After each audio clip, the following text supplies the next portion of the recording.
He sat up in his seat as the conversation drifted to my travels, but I was more interested in his astounding record of printing money. So of all your businesses, which did you like the most? The answer took less than a second of thought. None of them. He explained that he had spent more than 30 years with people he didn't like to buy things he didn't need. Life had become a succession of trophy wives. He was on lucky number 3, expensive cars and other empty bragging rights. Mark was one of the living dead. This is exactly where we don't want to end up. Apples and oranges. A comparison. So, what makes the difference?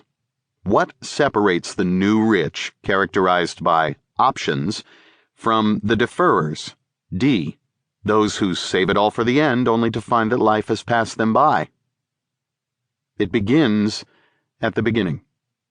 The new rich can be separated from the crowd based on their goals, which reflect very distinct priorities and life philosophies.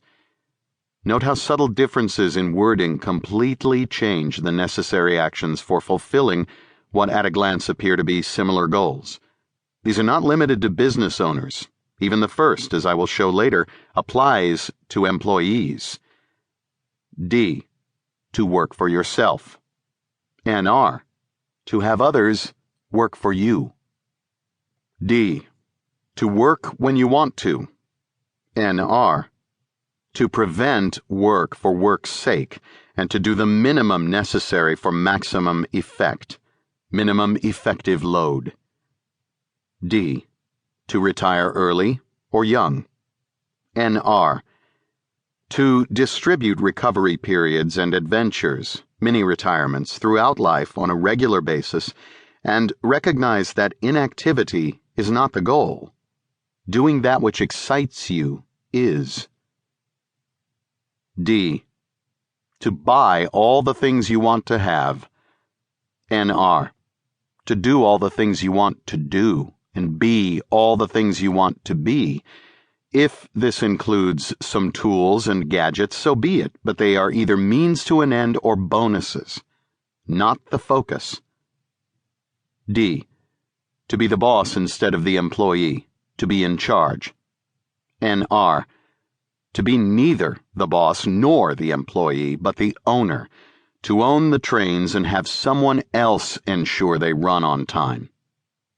D, to make a ton of money.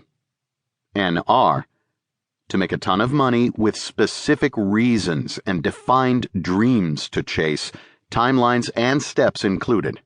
What are you working for? D, to have more.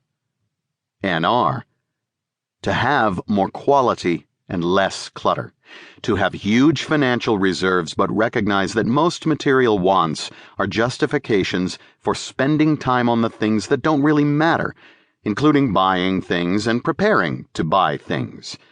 You spent 2 weeks negotiating your new Infiniti with the dealership and got $10,000 off? That's great. Does your life have a purpose? Are you contributing anything useful to this world, or just shuffling papers, banging on a keyboard, and coming home to a drunken existence on the weekends?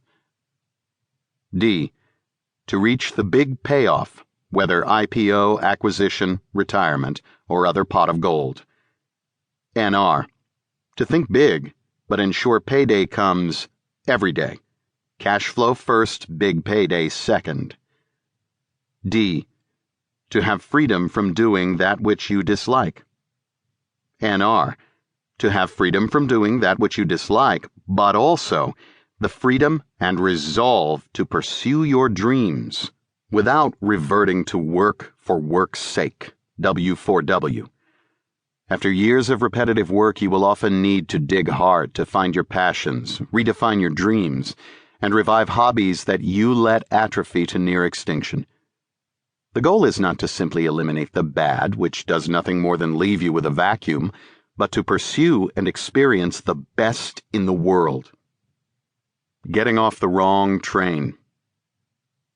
The first principle is that you must not fool yourself, and you are the easiest person.